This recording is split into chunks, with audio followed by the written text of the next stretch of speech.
Olá, minhas seguidoras, meus seguidores e simpatizantes do canal Enfermeira Clara Educa.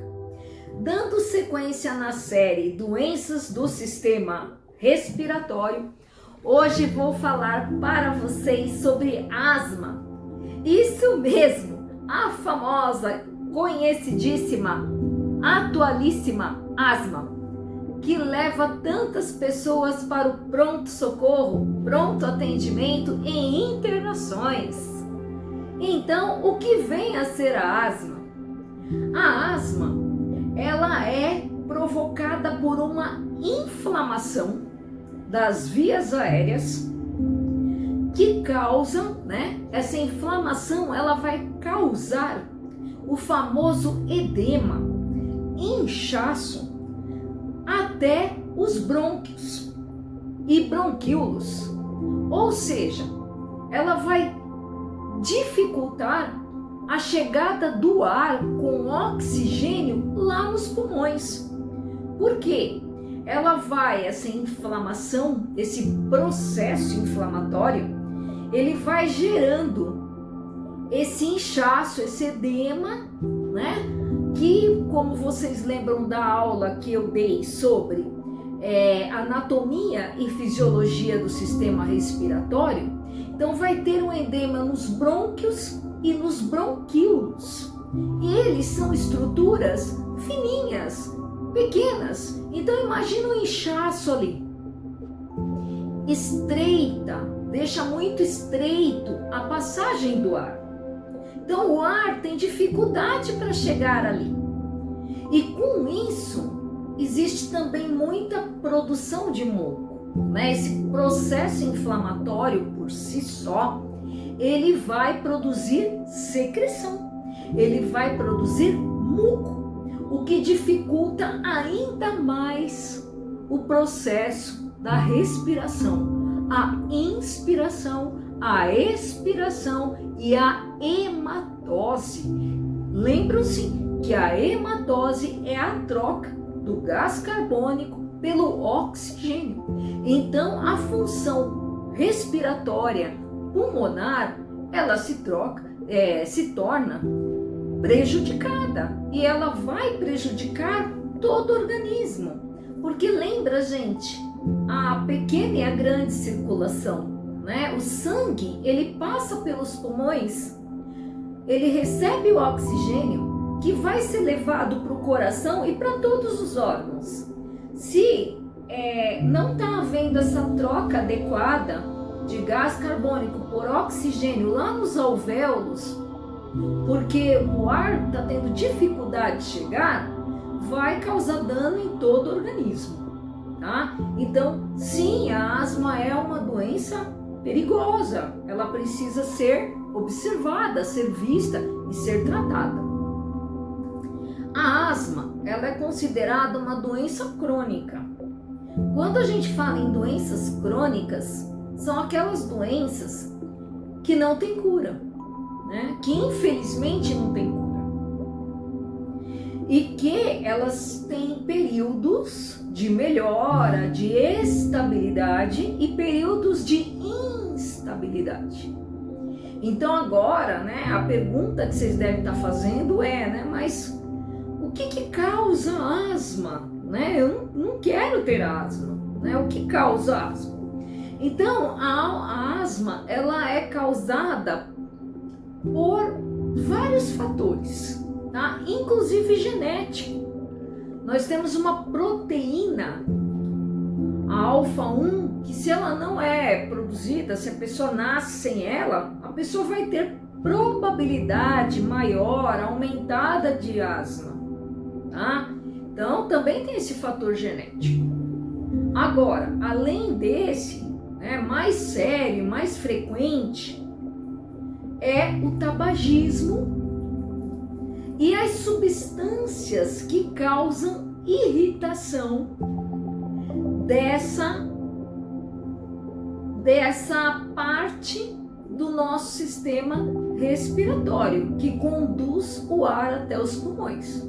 Então, dentro dessas substâncias, né, que a gente fala que em primeiro lugar está o cigarro, o fumo, né, mas o cigarro eletrônico também causa, né, a narguile também causa, charuto, né, cigarros de todos os tipos, as fumaças de uma forma geral e também substâncias inalatórias tóxicas. Se a pessoa trabalha de repente numa área onde tem produção de produtos que causam esse tipo de irritação nas vias aéreas superiores.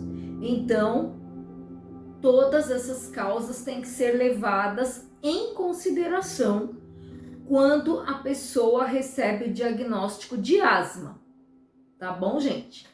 Os sinais e sintomas são decorrentes, logicamente, de todo esse processo. Então, se o ar, né, tá tendo dificuldade de chegar, né, nos pulmões, a pessoa vai ter dificuldade para respirar. Então, é comum, quando a gente pensa em asma, a gente lembrar daquela pessoa com muita falta de ar, com dispneia, fazendo força para mandar o ar para dentro. Então, no geral, ela usa posicionamentos de, né? Ela tenta, ela faz força, ela ergue essa parte do trapézio, né? Porque ela tá tentando puxar o ar para dentro dos pulmões. Ela não consegue respirar na posição deitada. Ela coloca vários travesseiros, eleva a cabeceira da cama, diz que tem uma sensação como se ela fosse morrer, né? E é verdade. A dificuldade nesse ar com oxigênio entrar também vai fazer com que essa pessoa ela tenha os lábios, as unhas, a coloração dos lábios e das unhas arroxeadas, que a gente fala que é cianose. Por quê? Porque tem pouco oxigênio entrando. Então é priorizado esse oxigênio nos órgãos vitais, no coração, no cérebro. E aí as regiões periféricas, né, da ponta dos dedos, das unhas, né, os lábios, eles ficam com menos oxigênio, eles vão receber menos oxigênio, porque o nosso organismo é sábio. Quando ele percebe que existe pouca produção de algo, ele vai priorizar os órgãos que mantêm a vida, os órgãos vitais. Então ele vai mandar esse oxigênio para o cérebro, para a pessoa não desmaiar, ele vai mandar para o próprio coração, para ele não parar, para os rins, né? E a periferia, né, as unhas, né, os lábios, a ponta dos pés vai ficar prejudicado, tá?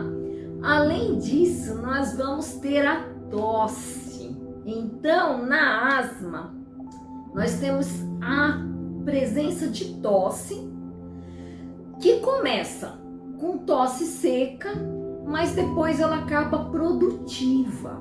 Por quê?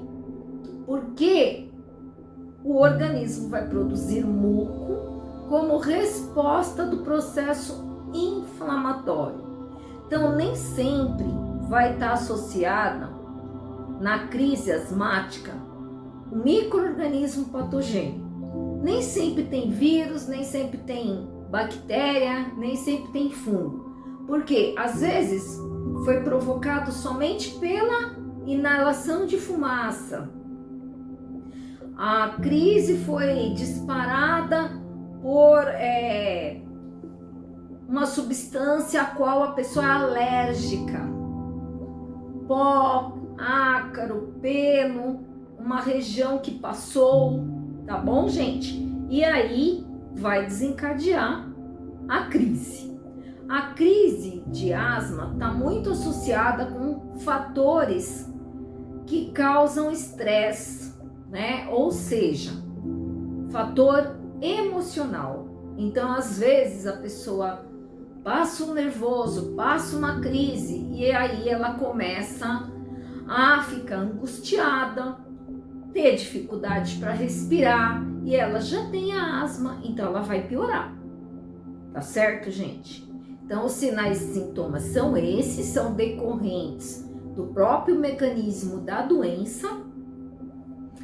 E o que vai acontecer com a pessoa que ela é asmática, né? Como é uma doença crônica, é uma doença que se estende pela vida toda, né?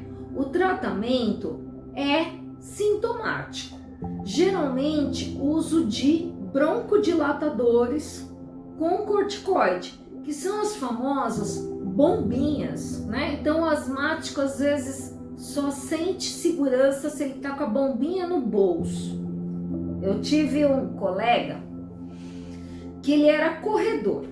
Ele corria, praticava corrida de rua. E ele usava bombinha desde criança. Ele tinha asma desde a infância. E a calça jeans dele tinha a marca da bombinha no bolso, porque ele dizia: olha, eu não saio sem a bombinha. Eu posso sair sem roupa, mas sem a bombinha eu não saio, né? Então, assim, gente, né, a pessoa se torna até dependente do broncodilatador, ela tem muito medo. Ela tem aquela sensação de morte iminente por falta de ar.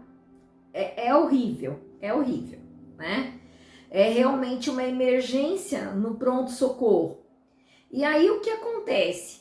Como a pessoa tem as vias estreitadas, né? Pensem vocês, é como um cano, né? O brônquio, o bronquíolo é que nem um cano, né?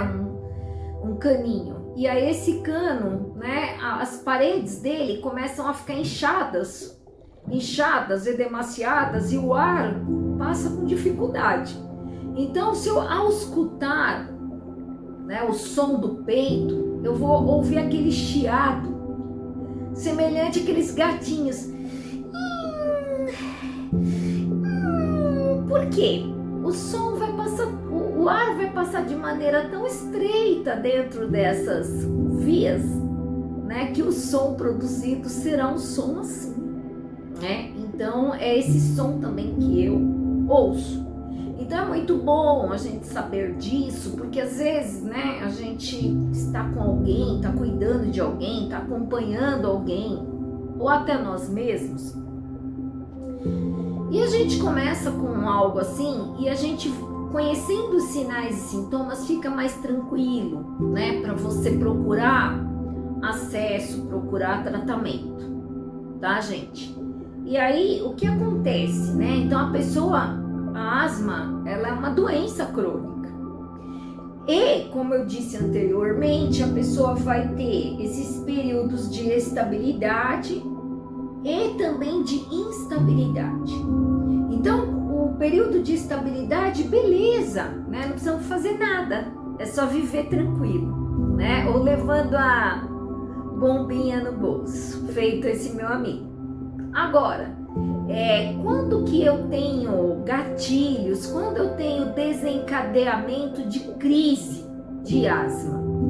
Bom, se a pessoa que tem asma, ela tiver um resfriado, uma gripe, né, algo que em outras pessoas ia ter uma evolução normal, esperada, essa pessoa vai ter a crise, né? Porque ela já tem uma predisposição, ela já é asmática, tá bom? Se essa pessoa passa por um produto muito forte de limpeza, né? Ou de repente vai trabalhar, né, em algum lugar que é muito fechado, que mexe com substâncias químicas, também pode desencadear, tá bom, gente?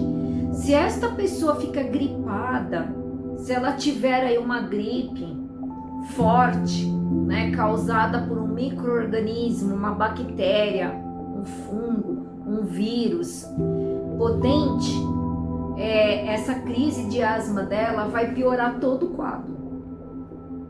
Tá, gente? Vai piorar muito o quadro. Então, geralmente são pessoas assim que acabam tendo que fazer tratamento internado, né? Então, ele tem aquele período que tá estável, mas quando ele tem uma doença dessas, aí acaba em internação. Então, a pessoa que é asmática, né, ela tem que ter essa consciência e procurar evitar, né, ambientes que tenham fatores desencadeantes da crise, tá? O ambiente, a parte genética, então, a gente tem como sendo assim o que leva às crises, né? Além da questão emocional, que não podemos esquecer. Como que é feito o diagnóstico, né? Bom, a pessoa começa a apresentar as crises, então ela vai para o pronto-socorro, pronto atendimento. E aí, quando essas crises elas se repetem com muita frequência, né? No geral, elas acabam chegando ao pneumonologista, né? Às vezes primeiro no otorrino, né? O otorrino vai fazer um exame com fibroscópico, nasofibroscopia, né? Para ver o que é. E aí ele já percebe, né? Que aquela região do trato respiratório, né? Geralmente ele tá ali mais inflamado, né? As vibrisas, elas já os movimentos ciliares, os cílios, né, que nós temos dentro dessas vias, eles estão danificados, né? É perceptível. Então, já é um diagnóstico meio encaminhado. Depois, o pneumonologista, ele pede prova de função pulmonar, né? Espirometria, raio-x de tórax, tá bom, gente? Então, são exames comprovatórios que a pessoa, ela é asmática.